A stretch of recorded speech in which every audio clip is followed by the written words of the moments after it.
everyone, to the GhostNET Paranormal Podcast. I am your host, Matt Mullins, and I got my co-host here, Travis Kane.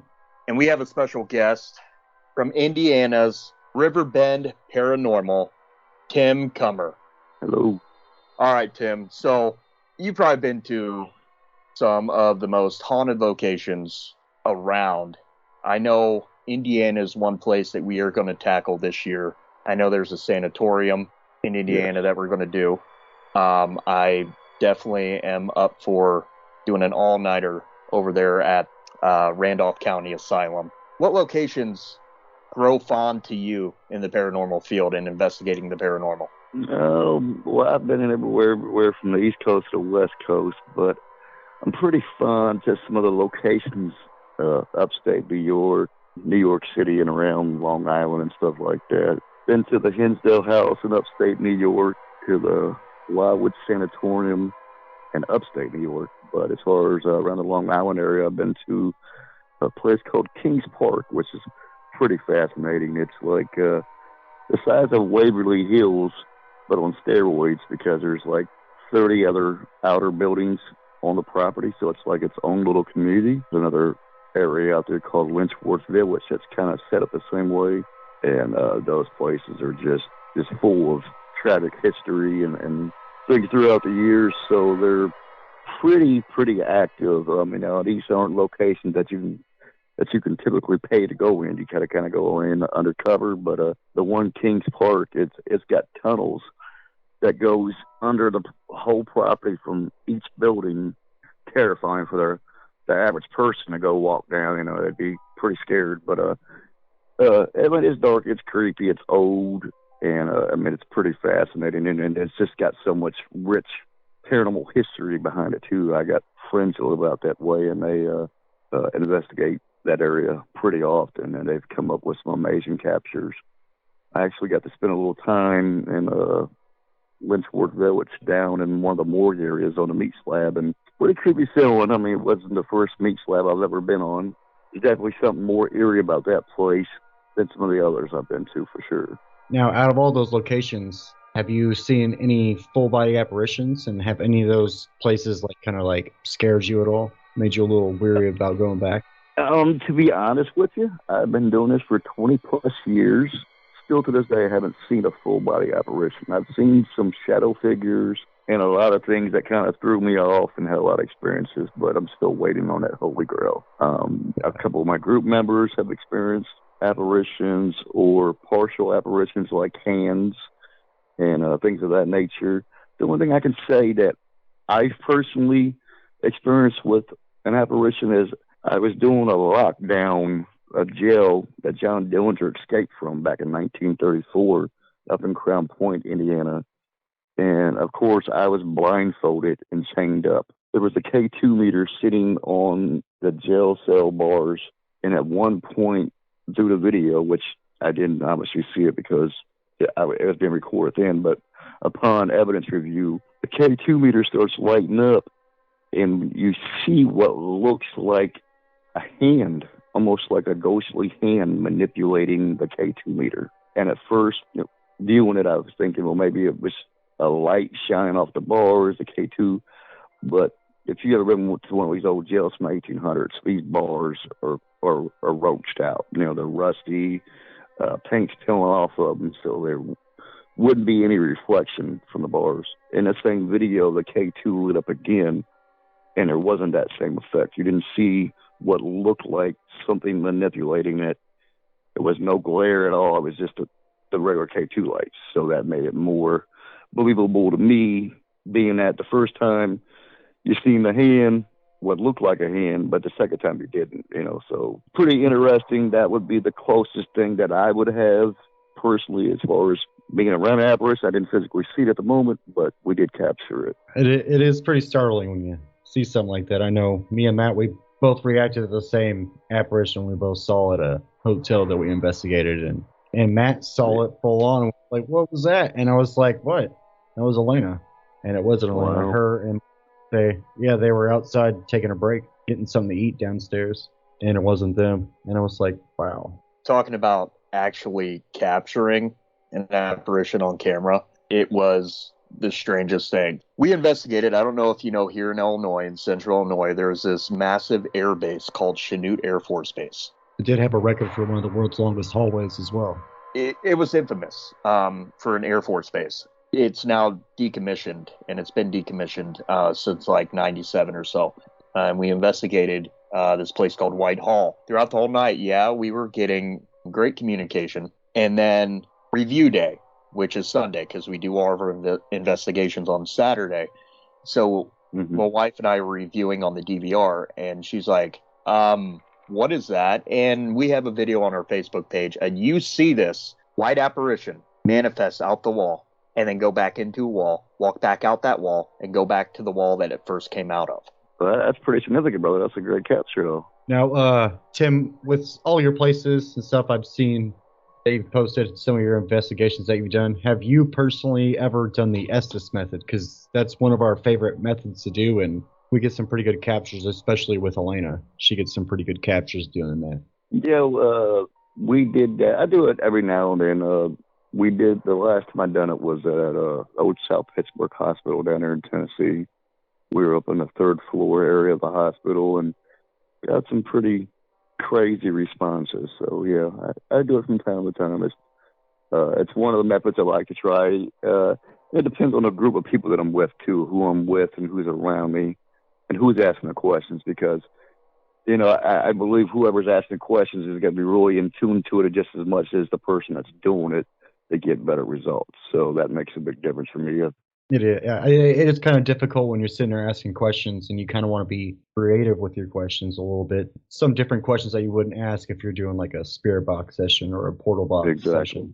You got to be a little different sometimes, man. It can't be the same stuff repeatedly. The ghosts get tired of hearing the same thing. I think this time around, I know Elena, the founder of GhostNet, as well as myself, she mentioned like we should cut down on the Estes method, focus on more of the investigating. Don't end up having that be the last technique of the night. It is awesome. We have had really great interactions with spirits doing that. She wasn't aware of a few of them. If you don't know what Annabelle is, Tim, Annabelle is a facility that houses orphans and stuff like that. And yeah, that place. And where's this location at? This is in our hometown. That sounds pretty intriguing, to be honest.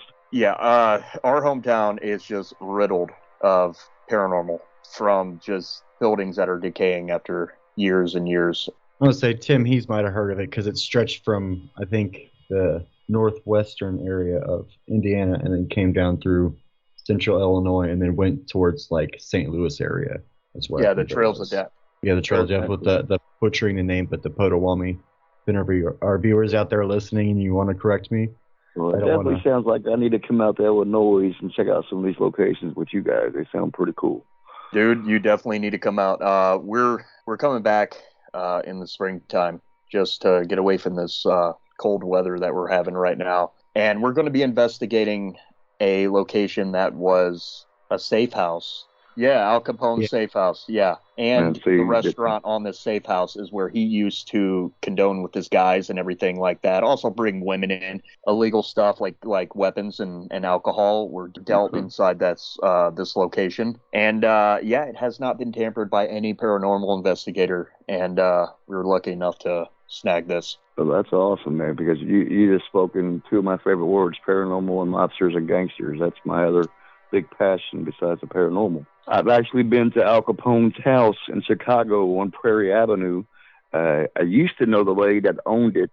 Her name's Barbara Hogsett, but she's in her late 80s now, and she finally sold the house, moved into a nursing home. When I first met her, purchased an old cell phone from the 1920s, I believe. It's an old rotary phone that belonged to Al Capone when he lived in that house.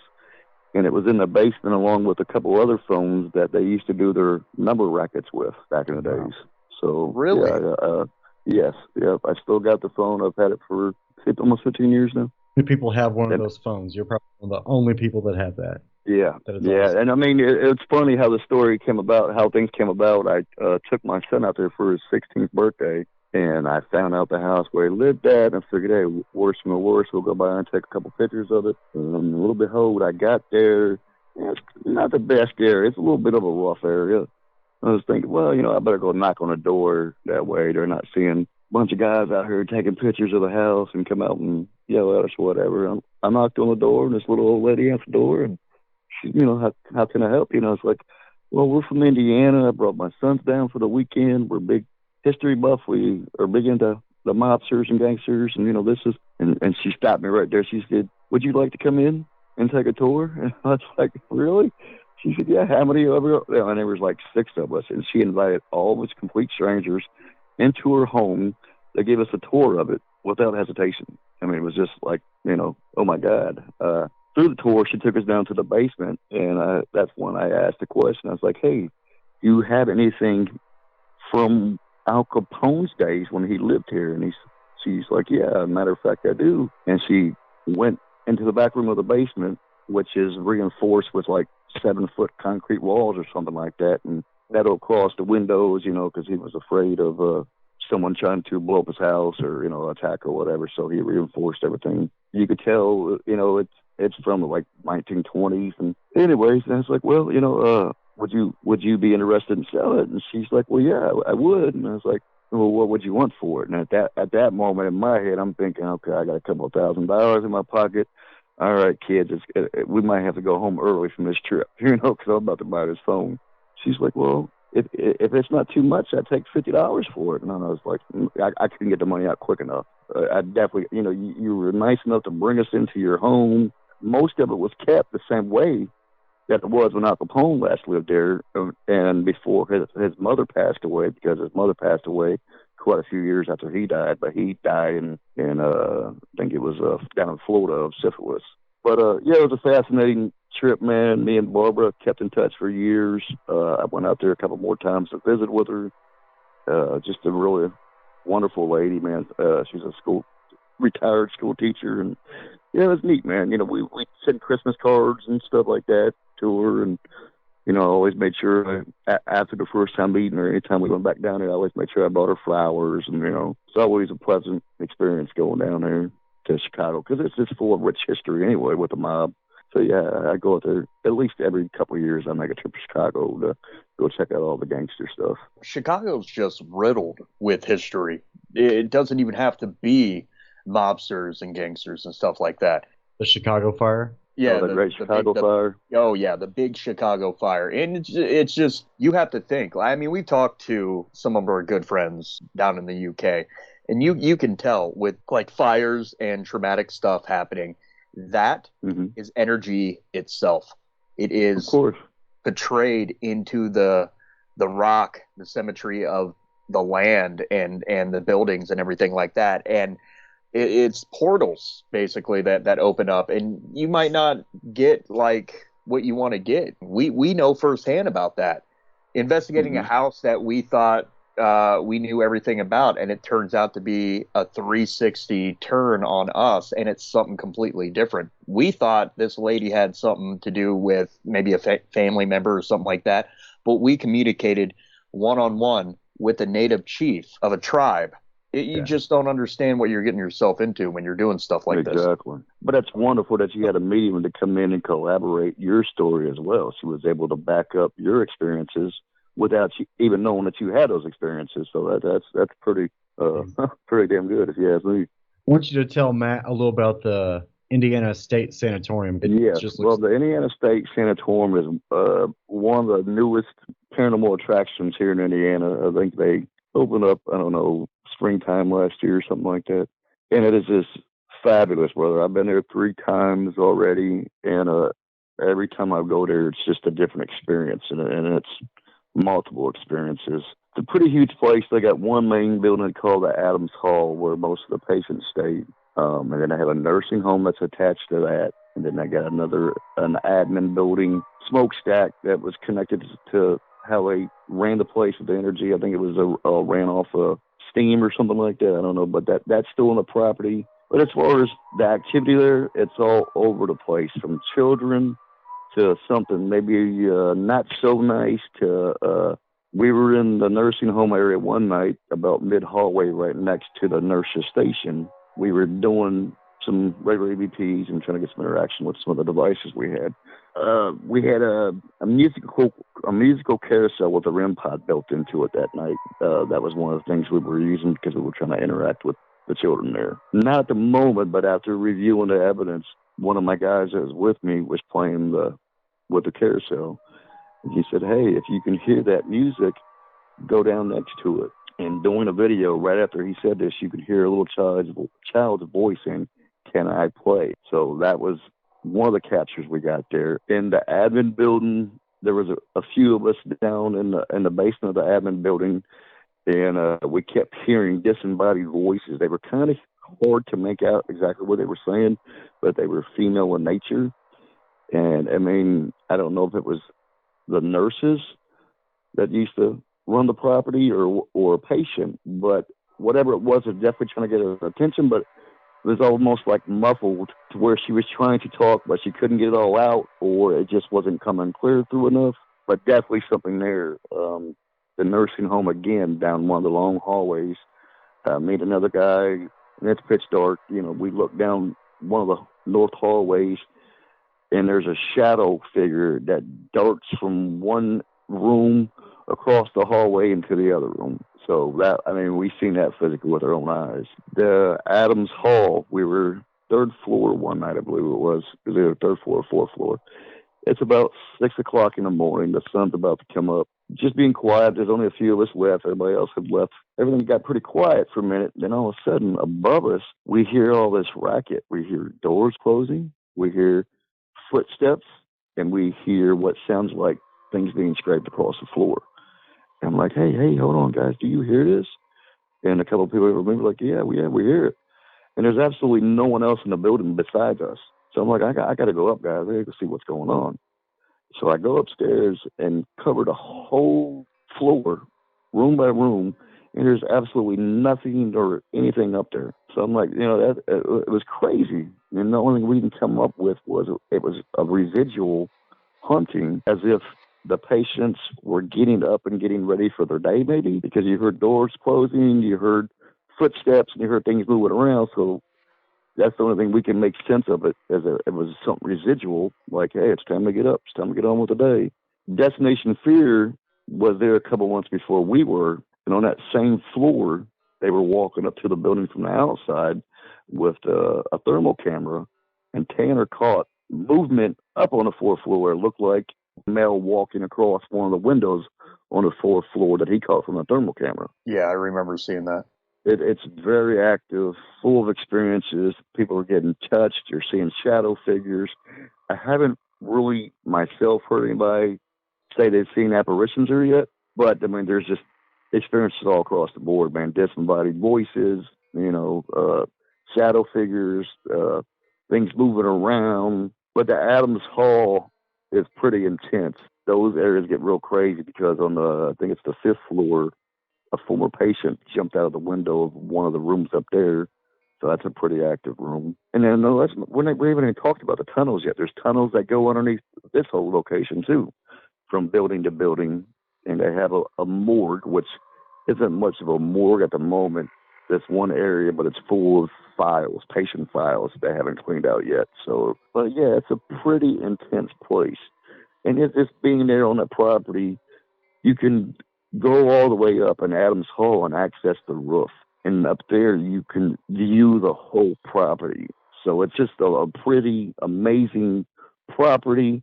They got old abandoned cars out there, a couple of abandoned hearse. I think they had some old limos out front of the property. And then you can see the big old smokestack. And it's a pretty creepy place at night, man, to be down in those tunnels, running around. I was doing a solo run through the one area where there was I guess it was like a gymnasium or a chapel. I'm sorry. It was a chapel. And I'm walking down through there, and I'm walking through the chapel to get to another area. And I keep hearing something above me. And then all of a sudden, ceiling tiles come crashing down. And I'm like, holy shit, what was that? But then after further review and paying attention, it freaked me out. You know, it made me do a 360 in the dark. But yeah, I definitely think it's a place you guys should check out. I think you guys got some great experiences there. We've caught quite a bit of evidence, not only myself, but other people that I've investigated with there. it's not disappointing at all. I don't think you'd be disappointed going in. Oh yeah, hey, you're more than welcome to come down here too, and we'll bring you to some of the places that I'd love to, will brother. blow your mind. Yeah, because like I said, I've only been to a few places in Illinois, so I'd like to check out some more of Illinois for sure. I briefly told him about one of our favorite places to go is the old Ford County Jail, and about Frederick Holman, how he's interacted with. He really doesn't like Matt. Yeah, he does not like me at all. What Travis probably going to get to is I was doing a investigation in his cell, and somebody from our live commented and said, and she was a great granddaughter to Frederick. She said that can you ask him why he abandoned his son? And I said, okay, let's do this. So I went up there and I was like, hey, Frederick, answer me this question. With you doing all these murders and murdering these women across Wisconsin and Illinois, did you once think about your son? And when that happened, like up against a brick concrete wall, my arm was literally up against that concrete wall, and it felt like that wall disappeared. And a hand, a very strong hand, grabbed my bicep and pushed me up against the wall. At that moment, I got up, and the investigator in that cell, he looked at me and he said, "You okay?" And I'm completely white. I could not help it. I don't cry on investigations, but I had tears coming down my eyes, and I said, I got to go downstairs. I went completely downstairs and told the guys and my wife what happened, and they were beyond themselves. The nerve with that question. The Ford County Jail, it's the one you interact with a lot. No, it was Miranda and Elena. Last time we were there, we're interacting with what we believe like to be a juvenile from there. It's 6 or 7 cells. Yeah, about 6 or 7 cells, because the main part of the building was housing for all the people. Yeah, for the sheriffs, for also the women, like the maids and stuff like that. Upstairs are bedrooms. There was a classroom upstairs as well for little juveniles and stuff like that. But then you enter this one room, and it's basically you're going back in time. Yeah, metal stairs going up. From the first floor, you have jail cells, which probably range around maybe 4 cells. And then upstairs, so when we were investigating that cell, my wife was having her pants from behind tugged down. It was the weirdest thing. And we got on SLS and shook hands with you and Elena. They would try to shut the door and lock it the old way, and that cell door would always pop open. So they have that cell door padlocked so that door stays shut. So when people are walking around at night doing investigations, you don't walk into that cell door. And then, last time we were there, me and Matt thought we were about to get stuck in the jail cell. Oh God, yeah. It was a freak little accident. So we're doing an experiment. We were all 3 in the jail cell, and my wife was out recording, and she's like, well, the main theory of Frederick, he hated his cell door slammed, so she slammed the cell door. Well, this is an old cell door, and she slammed it pretty hard, and that thing locked from the outside, and she had no idea how to open it. So we're sitting here like, great. The last time I was in this jail cell, I was grabbed. Let's do this. So about 20 minutes passed, and we were like, dude, are we going to have to be the first investigators to this location to get called fire department to come in to open this lock? And we're sitting in here, and then I don't know, I reached my hand outside of the lock and grabbed that lock and lifted it up. Then she lifted it up and opened the door. And I'm telling you what, feeling like you're trapped in a cell, I felt what they were feeling at that moment, minus everybody there. Yeah, there's something about old jails, man. They have a lot of history behind them, and with the different inmates that come in from all these different lifestyles that committed different crimes. Yeah, it's just a recipe for disaster. I mean, Frederick, you're correct with everything. It's just crazy how these cells are designed back in the day. Frederick sat in a cell when the guys were building his gallows right in the hallway. Probably see him right outside the window, right? Yeah, exactly. He was telling them how he wanted his gallows to look. Yeah, about 15, okay. 20. Well, see, that's a different story from I've always heard. And not about that place, but most locations, that was their way of kind of traumatizing the inmate by making him watch it. I've never heard anybody say he wanted a certain way, so that's a whole different scenario there. That's crazy. Well, I think he wanted to die. I think he just wanted to be relieved. I feel like, hey, I completed what I needed in life with killing these women and stuff. And I think he just said, I'm going to let you know how I want my gallows to be designed. And if I'm going to go down, I want it to be pretty nice, H.H. Holmes was doing all of his craziness up in his murder mansion. Right. Yeah, he was executed, I think, a year later after Frederick Holman was executed. He was in Indiana. There's a house in Indiana that was plagued by H.H. Holmes. Yeah, no, I've actually been to that house, the little house that's in the Irvington area of Indianapolis. Tried to knock on the door, no one answered, but I left her a note asking if she'd be interested, told her what we did and stuff, and never heard back from her. But yeah, that house is still there, and it's being lived in by a lady, but she had Ghost Adventures come out there a couple of years ago and do an episode there. And I believe that's probably why you couldn't get in, So that's what I want to get to a topic too. Like, there's a lot of these places ask for money. Ashmore Estates, they're asking in the double digits to investigate that. And we investigated it. Mm-hmm. That was our first investigation as a team. And we spent evening to early morning investigating that. Right. Did we have the experiences like Zach Bagans and the Ghost Adventures crew had when they investigated with they said demons and stuff like that? No, we did not. It was quite quiet. We had here and there stuff, but it was quiet. But you have to look at these locations, not what you see on TV and what the real history about these locations. This was a very peaceful place.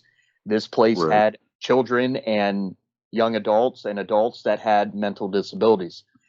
You have to put that in your mindset and investigate it like that. You don't want to upset them because you have to think of how you would see somebody with a disability. You know what I mean? It's not what you always see on TV, and people that are more into the paranormal shows on TV that aren't actually out in the field, they don't realize that. They don't realize that these locations are like that. They think everything's what you see on TV. It's crazy, and there's demons and, all kinds of stuff going on all the time. Well, it's not like it at all.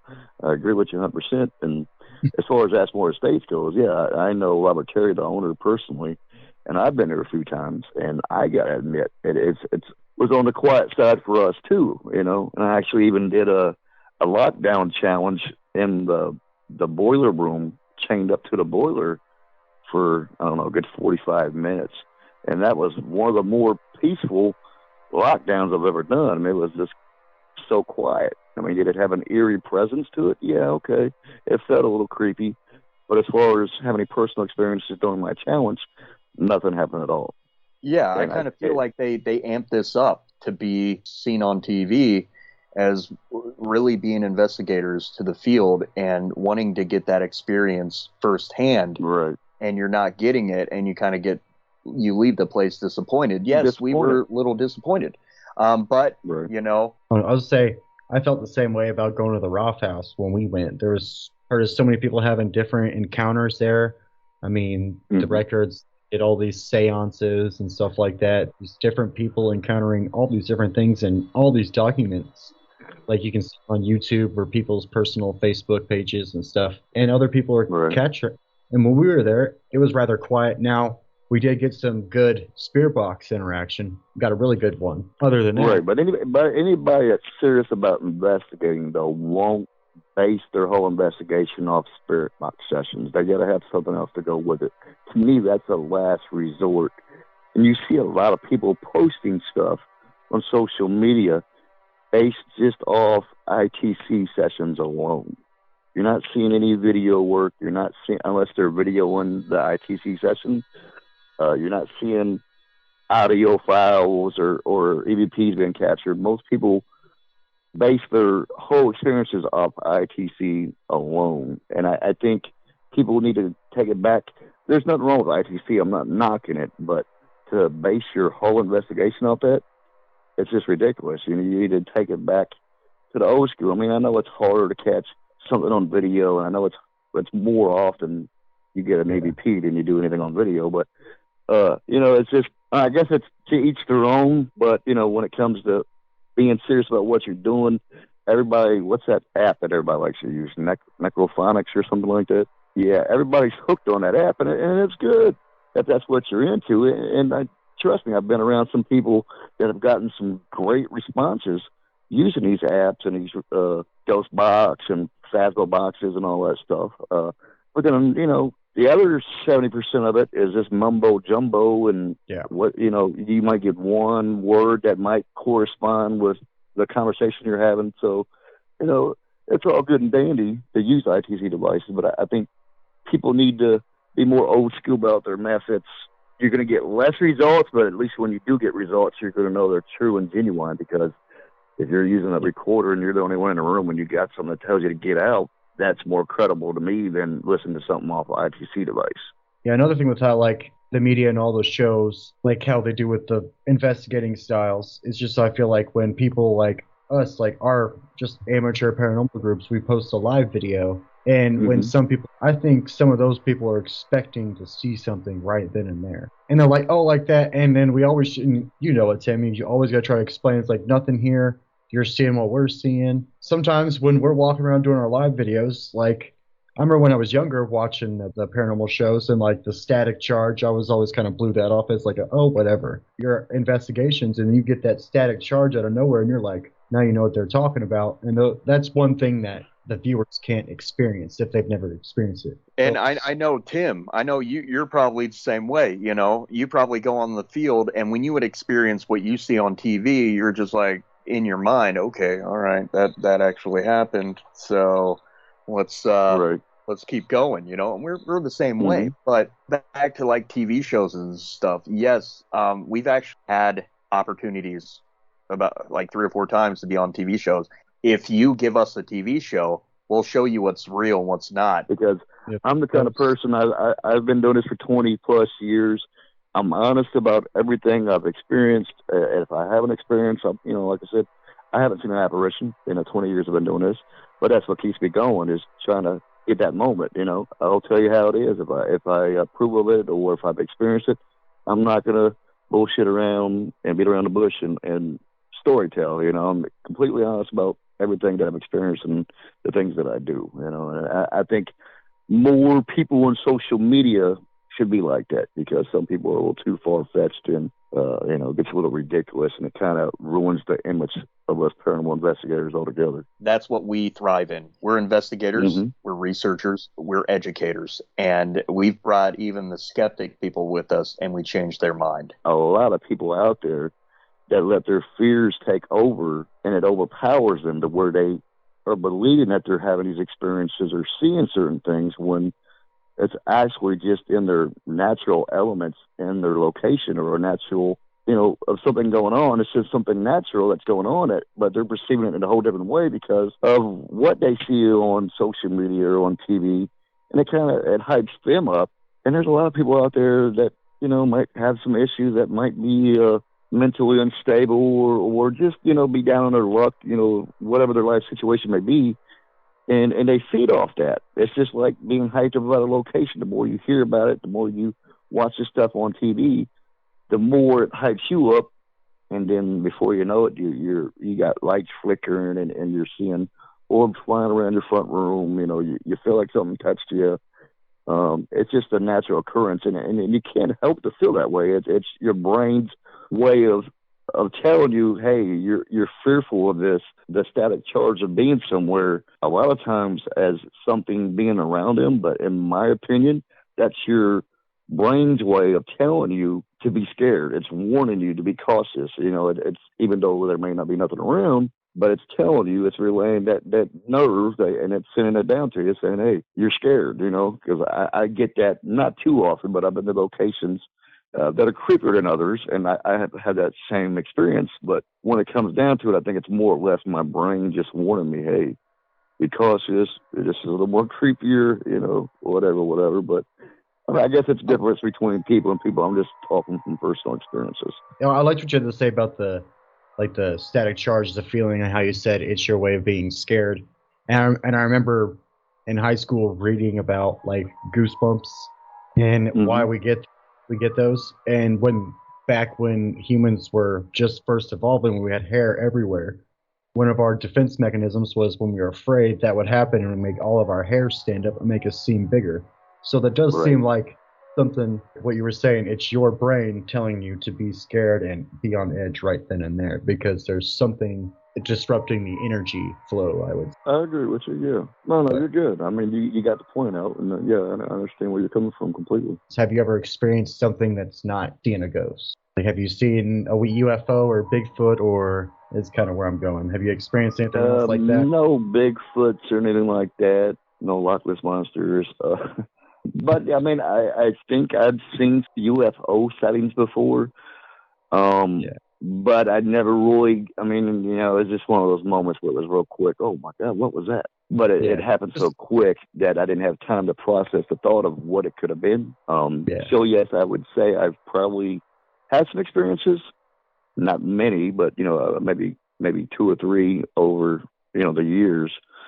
I have a lot of friends that are into the Bigfoot, and they keep trying to get me to come down there to these woods down close to Kentucky and experience it. And one day I might get down there and check it out because my team based out of Illinois, they're out of Alton, and that would be, speaking of TV shows, I'm the Indiana chapter of Riverbend Paranormal out of Alton, Illinois, which is led by Brian Murray and Rochelle Stratton, and they are into the Bigfoot and the cryptids and all that stuff. So, get into that a bit more over this coming year because Brian's really into it. So that'll probably be something I pursue a lot more this year. And everybody else on the team, the only one I don't really talk to that much is Chris. I think her name's Christy. I don't really talk to her much, but I'm pretty good friends with all the rest of them. But I'm physically a part of Brian and Rochelle's team from Riverbend Paranormal out in Illinois. Yeah, they're good people, man. And when you think about the people that have been on the TV shows, I can honestly say, and it's not just because I'm on their team, but they are 2 of the most down-to-earth people that you'll ever meet. They would share stories with us, and and they still do, about their time being on the show, the locations they've been to, and how things are done. But I can't recall any time where they've told me any stories about, producers or whatever, tell them, hey, make this happen or do this or do that. The producers of Ghost Hunters really didn't follow that same trade as some of these other shows do. And they were honest about things. Sometimes they'd be on a location for a week at a time and really nothing happened at all. They said they were on set 16 hours a day, 7 days a week. And, they'd be capture an EVP or maybe a knock in another room or something, and sometimes there just wasn't much. And they took what little they did have that they couldn't explain without falsifying or making anything up and use that to put on the show. And then, that's it was what it was. And I respect them for that. And I respect the producers from Ghost Hunters for actually doing it that way. It makes more sense. I'd rather watch a show. Of course, everybody wants to see something exciting happen, but if it didn't happen and it's being perceived like it happened, then it's just not the same, man. But they're good people, man. You ever get a chance to meet up with them and hang out with them, you definitely should. I was lucky to have the opportunity to be their Indiana chapter. Kind of came out of nowhere. I just left another team based here in Indiana and kind of went my separate ways. And me and Brian and Rochelle were already good friends before this. I actually reached out to Brian about a year before this and invited him to come to Waverly Hills with me. And he's like, yeah, but if I come, I got to bring Rochelle. And I was like, well, yeah, that's fantastic. Bring Rochelle too. So, it came time for him to come, and I was like, man, I really hope he shows up, Brian Rochelle, So they show up, and it was a big surprise. Okay, yeah, they came. So whatever, we had a great investigation. We were at Waverly Hills. We stayed in touch after that and talked quite often, whatever, through Messenger and different things. Then he found out that I wasn't involved with this other group anymore. And one day he reached out to me, both him and Rochelle, and asked me if I'd like to be their Indiana chapter because I was looking to expand. And I told him, I said, well, you know what? I'll have to talk to my teammates first. I'll get back with you.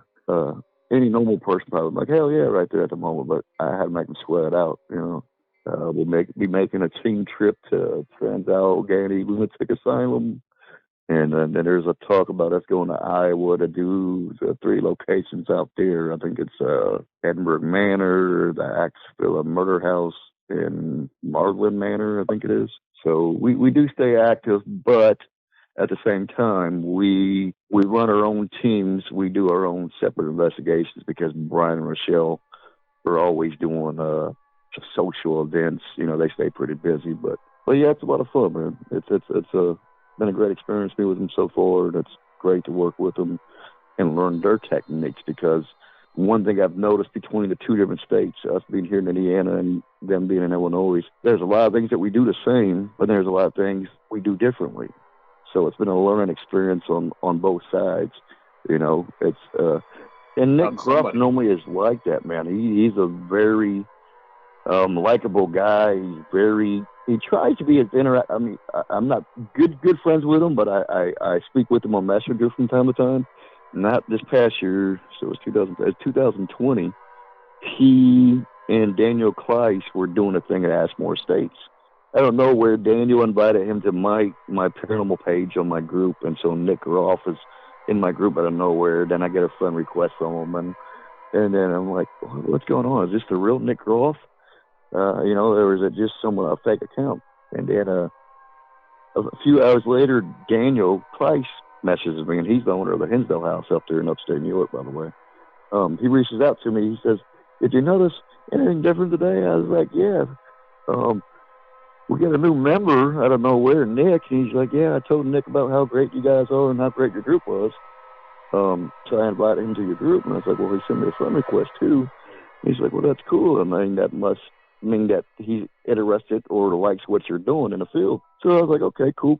You know, cool enough. Nick Groff's in a group now." But then a couple of months later, they both gave me a personal invite to come out to Ashmore Estates to one of their events. And I was flabbergasted. I'm like, Daniel and Nick both requesting that I be there. You know, I'm like, and I had another investigation set up that same night with my team. And I was like, "Guys, this is a once-in-a-lifetime opportunity. Yeah, I can't pass this up. You guys go ahead and do the jail," because they were doing one of the older jails out here in Indiana. I was like, "I got to go out to Illinois and go meet up with Nick and everybody." So I met up with them, and a funny story real quick. I don't know how much time we got. You know, they did their speech or whatever. You know, they talked about some of their experiences, whatever. And then we took a break to go have dinner. I'm driving down the highway trying to find a restaurant to get something to eat. And Brian calls me, and he's like, "Hey, are you still there?" I'm like, "No, we're on our way to go have dinner." He's like, "Man, you got to go back and get Nick's autograph for me before, you know." So I'm like, "All right, Brian." So I go back to Ashmore Estates, and I go back in there, and luckily Nick and them are still in there because they had the autograph session down in the basement. So anyway, to make a long story short, I go in there and talk to Nick, and I was like, "Look, man, Brian Murray wants your autograph. So I had to come all the way back here to get your autograph." And he's like, "Oh, hey, no problem." And, and they didn't charge me nothing at all. And then he did one personally for me. He signed one for me, but I didn't have him put no names on it. Just, Nick Groff. He just autographed it. What I did was I told him I was going to give it away. I was going to do something in a group and give it away to one of the people in the group. So anyway, I reached out to him, and we put something together. I found a guy to give it to, which was a guy named Ethan that lives down in Georgia. And he's in a wheelchair. He's really interested in the paranormal, but it's hard for him to get out and be in the field because of his condition and being in a wheelchair. He was a real big fan of Nick Groff, and he was very active in our group, and I wanted to do something special for him. So what I did was I got a hold of Nick. We planned to give it to him. Well, I made an announcement who won it, and then Nick personally made a video for Ethan, and it wasn't just like a 10-second video. "Hey, Ethan, you won. Congratulations." It's like a 2-minute video Nick made for this kid in his wheelchair. Wishing him the best in life and this and that. Enjoy the picture. I mean, it was just 2 minutes of his time. 2 minutes of his time made a big difference in his kid's eyes. So he was crying when he heard this, talk from Nick. Man, it just brought tears to his eyes. And then since then, we personally made it a mission to get this kid out. 2 different times now. We've took him to Old South Pittsburgh Hospital and Waverly Hills as well. We want to bring people out. There's a lot of people that want to come on investigations with us, but it takes one person to ruin that for everyone else, and that's what happened with us. So we solely do live so they can be a part, and we do some stuff.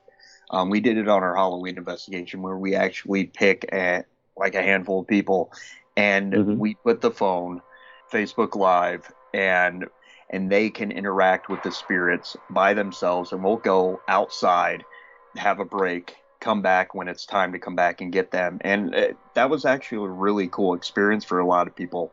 They really enjoyed it being on, you know? I know I've done investigations where I've been in, you know, a jail, for instance, and I have friends that live up in New York, and one of them's a psychic medium. She's with Trinity Paranormal. Her name's Kat Marie. I was on an investigation one night, and there was just something about this one area. It was the female section of this jail. And the second time I ever investigated there, me and a friend of mine named Luke caught the most craziest EVP we've ever caught in a Class A EVP. We were in a woman's area. He was asking, because this jail, the women would get messed with by the guards and stuff, sexually molested, beaten, whatever. Whatever took place back then. How do you feel about us men being up here? And of course, we didn't hear it at the moment, but after doing evidence review, right after he asked that question, you hear the most intelligent, creepiest EVP I've ever heard. It was a woman screaming. She said, "Get out." Paused for a second, so that showed intelligence. Then said, "Now."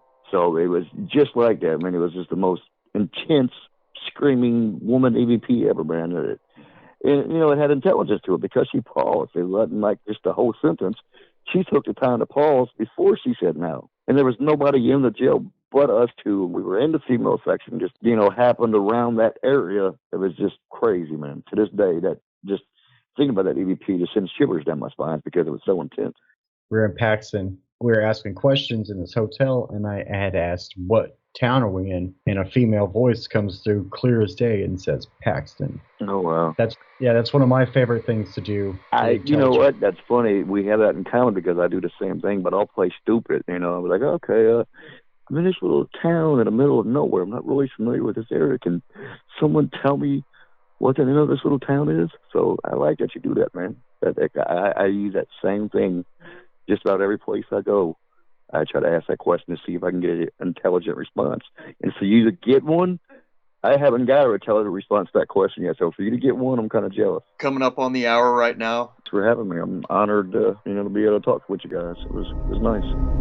Visit GhostNET Paranormal at facebook.com/ghost.